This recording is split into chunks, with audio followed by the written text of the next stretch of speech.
ដើម្បីលុបគណនី Telegram ចេញពីកម្មវិធី Telegram តើយើងត្រូវធ្វើដូចម្តេច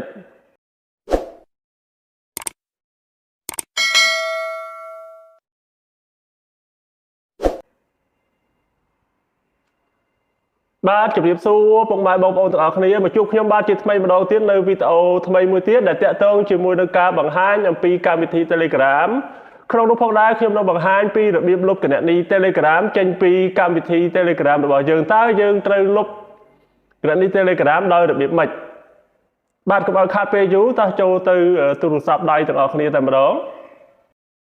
បាទឥឡូវយើងបានមកដល់ទូរស័ព្ទដៃរបស់យើងហើយអញ្ចឹងដើម្បីអាចលុបគណនី Telegram ចេញពីទូរស័ព្ទរបស់យើងបានបងប្អូនទាំងអស់គ្នាត្រូវចូលទៅលើជ្រុំបាទចុចទៅលើជ្រុំហ្នឹងមកបាទអូខេនៅពេលដែលចុចទៅលើជ្រុំហើយបងប្អូនត្រូវវាយបញ្ចូលនៅខាងលើនេះណាបាទវាយតាមខ្ញុំមកបាទយើងវាយពាក្យថា my dot telegram dot org slash slash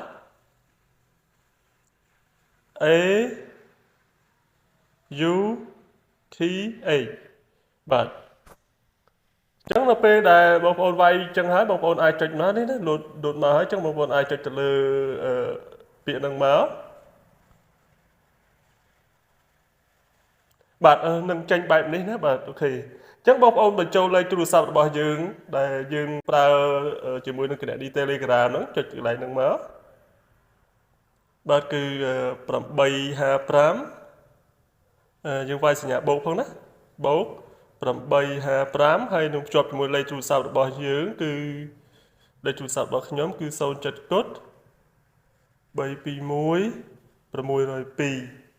បាទនៅពេលដែលយើងបញ្ចូលលេខទូរស័ព្ទរបស់យើងហើយយើងចុចទៅលើពាក្យថា next បាទអញ្ចឹងខាង Telegram គាត់នឹងផ្ញើបាទណាបាទគាត់នឹងផ្ញើកូដនោះចូលទៅ Telegram របស់យើងហើយអញ្ចឹងខ្ញុំ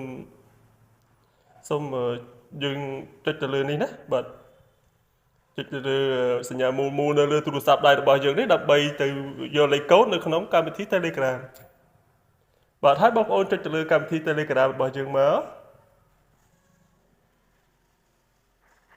បាទនេះលេខកូដខាង Telegram គាត់ផ្ញើមកណាបាទចុចទៅលើវាមក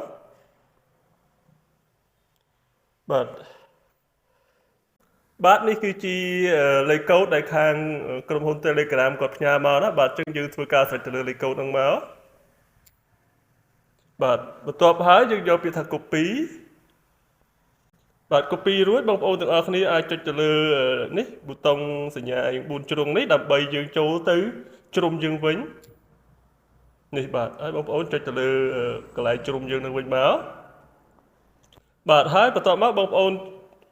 ចុចនៅកន្លែង confirmation code នេះយើងចុចសង្កត់ឲ្យជាប់ដើម្បីឲ្យចេញពាក្យថា paste មកណាបាទហើយយើងធ្វើការជ្រើសរើសយកពាក្យ paste ហ្នឹងមកបាទហើយបន្តមកទៀតបងប្អូនចុចទៅលើពាក្យថា sign in បាទនឹងមកដល់ទីនេះបាទអញ្ចឹងមកដល់ទីនេះបងប្អូនទាំងអស់គ្នាគេបង្ហាញយើងថាតើយើងចង់ធ្វើអីបាទអញ្ចឹងគោលដៅរបស់យើងសំខាន់គឺចង់លុបគណនី Telegram នឹងចេញពីកម្មវិធីតែម្ដងអញ្ចឹងយើងចុចទៅលើពាក្យថា delete account ណាបាទរួចហើយបងប្អូនអូសមកក្រោមបន្តិចបាទនេះគេឲ្យយើងបញ្ចូលពីមូលហេតុថាហេតុអីបាទយើងចង់លុបបាទអញ្ចឹងយើងអាចវាបញ្ចូលមកបាទដាក់ថា yes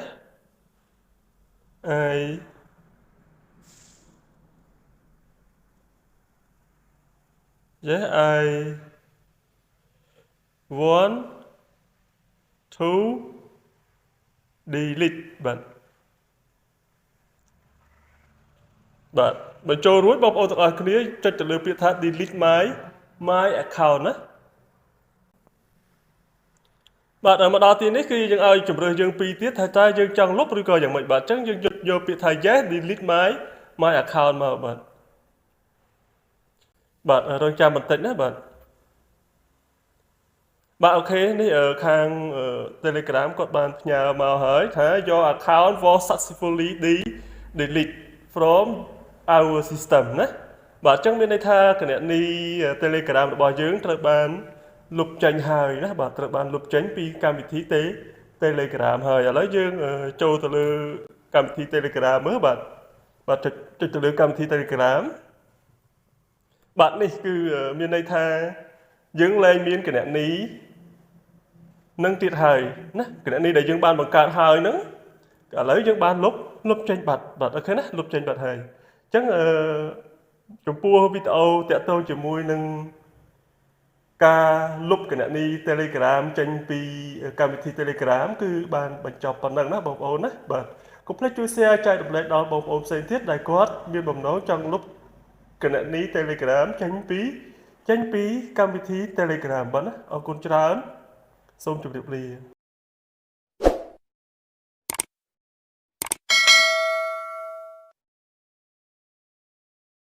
បាទរបៀបនៃការលុបកម្មវិធី Telegram ចេញពីគណនី Telegram របស់យើងនៅពេលនេះត្រូវបានដល់ទីបញ្ចប់ហើយក៏សូមអរគុណចំពោះការចែករំលែកក៏ដូចជាការ Subscribe និង Like Page របស់ខ្ញុំបាទសូមអរគុណសូមជម្រាបលាជួបខ្ញុំបាទនៅវីដេអូក្រោយបន្តទៀតបាទ